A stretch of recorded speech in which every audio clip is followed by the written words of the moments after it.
السلام علیکم ورحمۃ اللہ وبرکاتہ۔ سامعین کرام، ہماری سیریز انسانیت کیا ہوتی ہے کہ یہ 5ویں اور آخری قسط ہے۔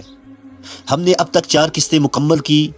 پہلی قسط میں ہم نے جانا انسان کو انسان کیوں کہا گیا، کہ انسان صرف گوشت پوشت کا نام نہیں بلکہ انس، احساس، شعور اور فہم کا مجموعہ ہے۔ دوسری قسط میں ہم نے دیکھا کہ رحم، محبت اور ہمدردی صرف خوبصورت الفاظ نہیں بلکہ انسانیت کی اصل روح ہیں۔ اور تیسری قسط میں ہم نے سیکھا صبر، برداشت اور درگزر ہی وہ اقدار ہیں جو معاشرے کو ٹوٹنے سے بچاتے ہیں۔ چوتھی قسط میں ہم نے سمجھا عدل، انصاف اور مساوات انسان کی بنیادی ستون ہیں۔ اگر یہ نہ ہو تو انسان انسان نہیں رہتا۔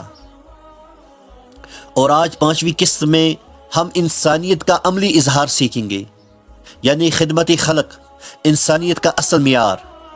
سامعین کرام، ہم انسان ہونے کا دعویٰ کرتے ہیں، مگر انسانیت صرف شکل یا زبان سے نہیں آتی۔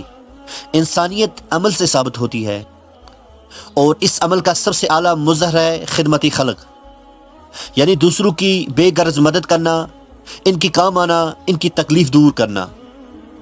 اللہ تعالیٰ نے قرآن میں نیکی کا مفہوم صرف عبادت تک محدود نہیں رکھا بلکہ اس کو لوگوں کی خدمت سے جوڑا۔ اللہ تبارک و تعالیٰ نے قرآن کریم میں فرمایا لیس البر ان تولوا وجوہکم قبل المشرق والمغرب ولکن البر من آمن باللہ۔ نیکی یہ نہیں کہ تم مشرق یا مغرب کی طرف منہ کرو، بلکہ نیکی یہ ہے کہ تم اللہ کی محبت میں اپنا مال دو۔ آگے فرمایا وآت المال علی حبہ ذوی القربى والیتامى والمساکین وابن السبیل، رشتہ داروں، یتیموں، مسکینوں، مسافروں اور مانگنے والوں کو۔ یہ آیت ہمیں بتاتی ہے کہ سچی نیکی اور انسانیت وہ ہے جو نہ ضرورت مندوں کی خدمت کرے، عبادت کے ساتھ ساتھ دوسروں کے درد کو بھی بانٹنا ہی اصل ایمان ہے۔ تو خدمت خلق یہ ہے کہ آپ اپنے وسائل، وقت، علم یا توجہ سے کسی اور کی زندگی آسان بنائیں۔ نبی کریم صلی اللہ علیہ وسلم نے خدمت کو ایمان، اخلاق اور اللہ کی رضا کا ذریعہ بتایا۔ احب الناس الی اللہ انفعهم للناس، اللہ کے نزدیک سب سے زیادہ محبوب وہ شخص ہے جو دوسروں کو سب سے زیادہ نفع پہنچائے۔ نفع صرف مالی نہیں ہوتا، علم دینا، راستہ دکھانا، دعا کرنا، مشورہ دینا، کسی کا دکھ سن لینا، یہ سب خدمت خلق کے دائرے میں آتا ہے۔ خدمت خلق یہ ہے ہم بے مطلبی ہو کر دوسروں کی مدد کریں اللہ کی رضا کے لیے۔ نبی کریم صلی اللہ علیہ وسلم کی پوری حیات طیبہ خدمت انسانی سے بری ہوئی ہے۔ حضرت خدیجہ رضی اللہ تعالی عنہا نے فرمایا یا رسول اللہ صلی اللہ علیہ وسلم، آپ رشتے جوڑتے ہیں، سچ بولتے ہیں، بوجھ اٹھاتے ہیں، مہمان نوازی کرتے ہیں اور مصیبت زدہ کی مدد کرتے ہیں۔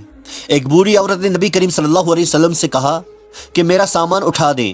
آپ صلی اللہ علیہ وسلم نے بغیر سوال کے خود سامان اٹھایا۔ آخر میں اس نے کہا تم ہی محمد ہو جس کے خلاف میں بولتی رہی۔ آپ صلی اللہ علیہ وسلم کی خدمت نے دل فتح کر لیے۔ مدینہ میں جب کوئی غلام یا بچہ بھی آپ صلی اللہ علیہ وسلم کو بلاتا تو آپ صلی اللہ علیہ وسلم فوراً اس کے ساتھ چل پڑتے۔ تو خدمت خلق یہ ہے کہ ہم اپنے مرتبے کو چھوڑ کر دوسروں کی بھلائی کے لیے اتر جانا۔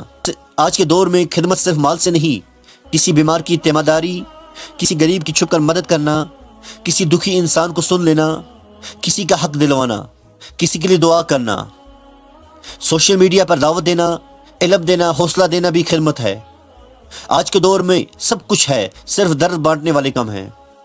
خدمت خلق یہ ہے کہ ہم دل سے دوسروں کے لیے جئیں۔ آخری الفاظ، انسانیت کا سب سے اونچا درجہ وہ ہے جہاں انسان دوسرے انسان کے لیے جیتا ہے۔ جو شخص کسی کے چہرے پر مسکراہٹ لائے وہ اللہ کے سب سے محبوب بندوں میں ہو سکتا ہے۔ ہم سب